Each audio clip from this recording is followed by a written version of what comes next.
Let's look at these questions on quadratic relations. So the very first question is solve the following quadratic equation and round your answers to 2 decimal places. So we're going to be using the quadratic formula for this because this is not factorable. So what I have to do is I have to recognize the value of A, B, and C.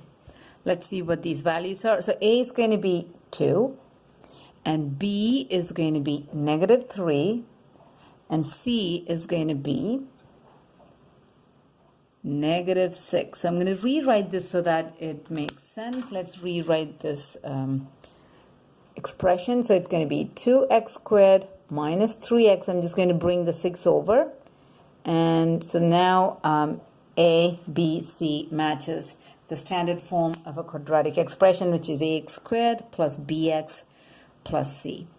Now what I have to do is I'm going to use the quadratic formula, which is, so to find the values of x, it would be minus b plus or minus, inside the square root sign it's going to be b squared minus 4ac, which is called the discriminant, over 2a. So now I just have to substitute the values that I already have recognized from the equation. So let's do that. So x equals minus b is -3, so that's going to become positive. And inside the square root sign, let's see what I have. B squared is going to be -3 squared, so that's going to be a positive number, minus 4. My A is 2, and C is -6. Whole thing over 2 times 2, 4. Let's simplify that. Let's see what we get. So x is going to be equal to -3 times -3 would become +3 plus or minus. Let's see what we have inside the square root sign. It's going to be -3 squared, which is 9.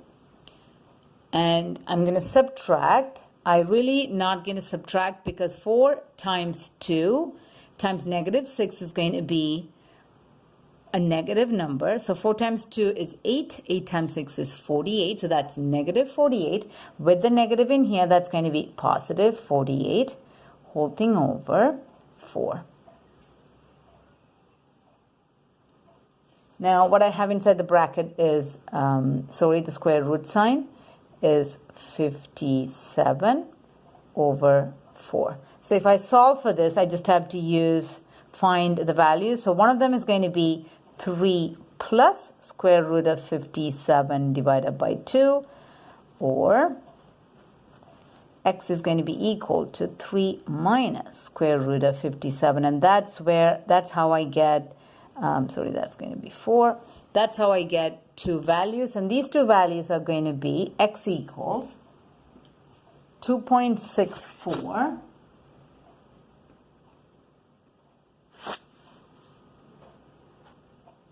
or x is going to be equal to -1.14. Since we're asked to find the answers into 2 decimal places, that would be the final answer for the roots of this quadratic equation. Let's look at the second question. Determine the number of roots of the following equations. So these quadratic equations, to find out what the number of roots that they have, we need to find the discriminant of these equations, and the discriminant would be b squared minus 4ac. So based on the value that we get for b squared minus 4ac, we're going to decide how many roots these quadratic equations would have. But before we do that, we need to know what the values, what the variables are, a, b, and c for each of the quadratic equation that's given. So let's do that. So for the very first one, a is going to be equal to 3, and b is equal to 2, and c is equal to 6. So if I know these values, I can easily find what b squared minus 4ac is. Let's find what b squared minus 4ac is. B squared minus 4ac is going to be equal to 2 squared minus 4. A is 3 and c is 6. So that would be b squared minus 4ac is equal to 4 minus 12 times 6 is 72. So that's going to be 72. So we have a negative 68. So if the number is negative, since we're going to write the final answer, since b squared minus 4ac, or the discriminant, is less than 0, the quadratic equation, it has two, we can either say imaginary or complex roots. So these are not real roots. Okay, let's work on the second question.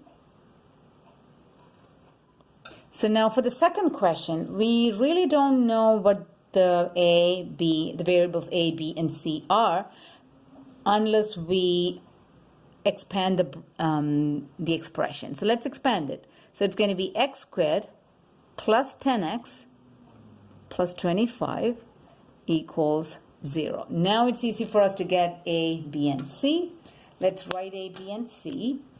So a is going to be equal to 1, b is 10, and c is 25. So we have all three now. Let's find b squared minus 4ac, and let's see what the value of that is.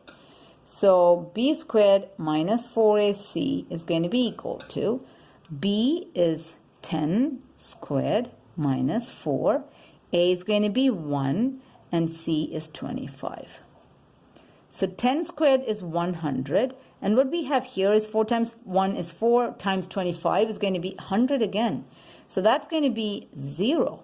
So if b squared minus 4ac is equal to 0, so since b squared minus 4ac is equal to 0,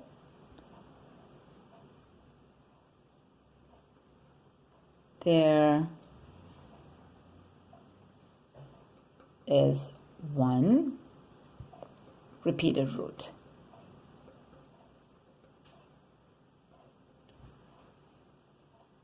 Let's look at the third expression. 2x squared minus 14 equals 0. So what are the values of a in here? A is going to be equal to 2. B is 0 because we don't have any terms with x. We don't have any x terms. And c is equal to negative 14. Now I'm going to find b squared minus 4ac, and let's see what that comes out to. B squared minus 4ac is going to be equal to 0 squared, because b is 0, minus 4, a is 2, and c is negative 14. Let's see what that is. So that's 0 minus, and this minus and minus is going to give me positive. So that's 4 times 2 is 8. 8 times 14 would be 112. Now, it's a positive number. So since b squared minus 4ac is greater than 0, which means it's a positive number,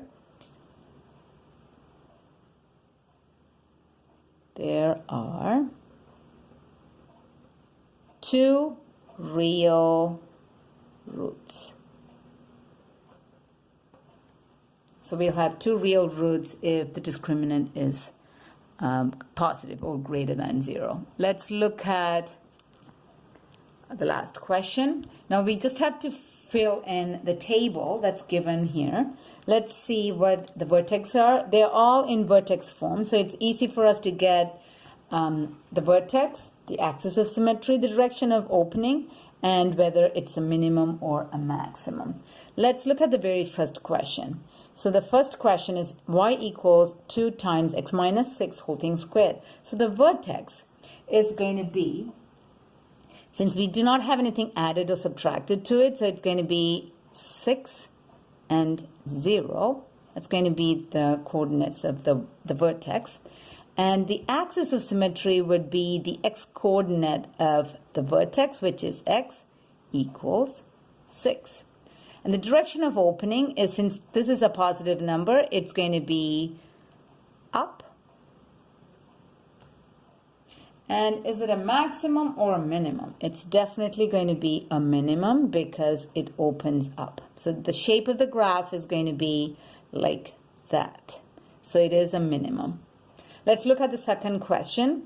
The vertex is going to be -7. So it's going to be the opposite of what you have in the bracket, and -2. -7, -2. Now that we have the vertex, it's easy for us to get the axis of symmetry, which is going to be the x-coordinate of the vertex. So x is going to be equal to -7. And the direction of opening, if you look at this, it's a negative sign. So it's going to be down. So the graph's going to look like that. So it is going to be a maximum. And the last question. So for the last question, we need to get the vertex, and we really don't have any